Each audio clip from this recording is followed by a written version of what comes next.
Hi,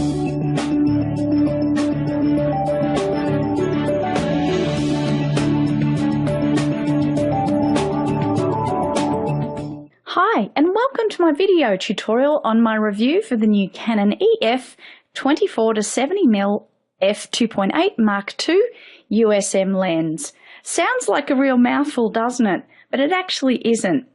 The other day I bought this lens and I was really unsure about the price tag. I'd read a lot of reviews about it and heard a lot of great things about it.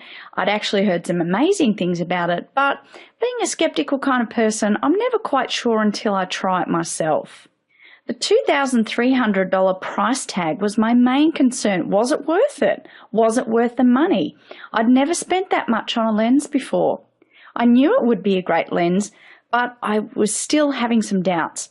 I've been a photographer for about 10 years now, but that doesn't stop me from questioning the price of camera gear. So basically, when I got home, I placed the lens carefully on my desk and I looked at it for a minute, almost as if I was letting this huge purchase sink in. I opened the box carefully and pulled out the lens. You see, it's nothing amazing to look at, it's just a lens. But, okay, I'll admit I have the familiar red ring fever. This is an affectionate way of describing a Canon shooter's dedication to using nothing else but L-series lenses, I should say. And it describes me perfectly. But you can't blame me really, because they're amazing quality. So what's so special about this lens that I have to do reviews and write-ups and videos about it? Well, firstly, the optical quality is nothing like I've ever seen before. It is absolutely incredible. This lens is absolutely exciting me. It is amazing. If you want sharpness and low light performance and beautiful images, then this is your lens. And if you want a lens where it takes the photo and you don't have to do much editing to it, this is definitely your lens too. I found that apertures around about the f11, f13 mark offer quite a lot more clarity and sharpness than other lenses do at this mark. You see, this particular lens will pick up the finer details of a subject in very low light, and I put it to the test, and I'll show you in a moment. One of the great benefits to working with this type of lens, it's a fast lens. Fast lenses work better in low light than slow lenses. They do so because of the wide aperture. But the problem is, wide apertures are not as sharp as smaller apertures, right? That's right. So what do we do about focusing in low light? How do we still use an aperture of f2.8 and still get the sharpness of the image? The good news is that this lens retains the sharpness of the image at f2.8. It's the most clearest lens I've ever used. To show you how sharp this lens is in low light, I thought I'd take a couple of interior and low light shots just to show you. I've also included some wider scenes to show you what the quality looks like at varying focal lengths. It's always important to shoot at many different focal lengths and lighting conditions before you can confidently talk about a lens. So let's look at my first shot. To demonstrate how this lens responds in low light, I took a photo of our garden shed keys. No big deal. And this photograph is quite underexposed, but that's not why I'm taking it. That's not why I took it, and that's not what I'm worried about at this moment. Normally, I would go into Lightroom and retouch the photo quite a bit.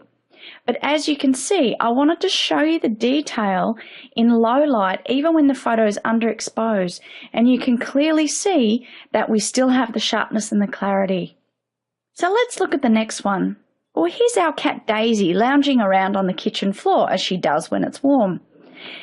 You see, the problem with our kitchen is that it has very little light, like a lot of people's kitchens, even to the naked eye. In this photograph, I've used no flash and I haven't even turned the light on at all. You see, what you're seeing is ambient window light, and there's only one light in the kitchen. Window light has been reflected from the tiles onto her chin and face. And you can clearly see how at even f2.8, sharpness is still maintained on her face and nose, even from about 2 meters away. With other lenses I've used, I just haven't been able to capture the sharpness in such low light like this. I realise that these photos are underexposed, and I can easily repair that in Lightroom. But I wanted to show you how sharp this was, and you can see why I'm extremely impressed. And by the way, Canon aren't paying me to say any of this. This is completely me wanting to share this with you because I'm so excited about this lens. Not only does the low light sharpness performance impress me, but so does the responsiveness of the lens. It's very quick. I found that when I focused on an area of a subject, it locked on and held sharp and it didn't let go. I didn't have to keep focusing all the time. You see, some lenses I've used in the past in low light can't focus. They zoom in and out, and they try and get the focal point, but they can't quite do it. That's why it's very hard to shoot things like astrophotography or city photography, city at night, that sort of photography, or anything in very low light. Some lenses just can't see. This particular lens held the focus quite sharply all the way to the edges. Admittedly, I did use a small aperture to maintain the focus in the entire scene, such as f11, but it's the speed and accuracy of how the lens handled this dark subject that impressed me the most. Now, I haven't cheated, I haven't used a tripod, and I haven't used anything to steady the camera whatsoever, but I used 40th of a second in this scene. And I never ever use 40th of a second in a dark scene like this without a tripod. I consider myself having a steady hand, but I just don't like to take the chance. The next photo is that we see very dark tones against more dark tones. This can prove to be a problem as far as how the camera interprets the light. I could have used f2.8 to get more light in, but I wanted a long depth of field, so again I chose f11. Beautifully, the lens didn't take long to find the focal point. It focused on the lock of the door. It was a super fast time to find the focal point, and it just stayed there. It didn't have to keep zooming in and out. It knew exactly what I wanted, and this is what's called an intuitive lens. I've been talking about focusing and sharpness in low light, but what about responsiveness and other performance issues? Well, apart from being quick to focus, I'm impressed by the lack of lens flare and no distortion at the edges. In some lenses, you find that really annoying distortion at the start or at the end of the focal length scale. For example, some 24mm lenses, like what I've used in the past, can make the very edges of the image look like they were shot through a piece of glass or underwater or something like that. That's because when the light hits the lens, it bends and creates this warping effect, but not with this beautiful lens. I have not noticed any distortion or anything of that effect whatsoever. Another thing about this lens is I seem to notice a change in the colour. It seemed to pick up the colours so much more accurately than any other lens I've ever used.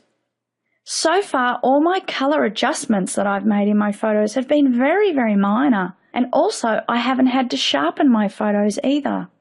This is wonderful because it means you don't have to spend ages and ages editing your photos. It just seems to pick up more accurate colour than any other lenses that I've ever used. I've edited this in Lightroom, but only by a slight amount. The only thing I did was really deepen the blue and put a vignette around it. That's it. I only increased the colours very, very slightly to about 3 to 5%. The building had a very naturally rustic and yet colourful look. I loved how the texture and the colour seemed to work together well. The colours you see here are the way I saw them in real life. And this is the beautiful thing about this lens. It sees everything so clearly. And when you make the changes, they're only minor. In fact, they're only really tweaks rather than edits. When you have a lens that does not respond quickly or as sharply, you find that you spend more time editing your photos. I absolutely love this lens. It is the best lens I have ever used in my whole life, and that's not an exaggeration. Responsiveness, sharpness, better colour capture, optical quality, optimum performance in low light are all the things I love about this lens. It's a little bit heavy, but all the L series lenses are, and I'm used to that by now.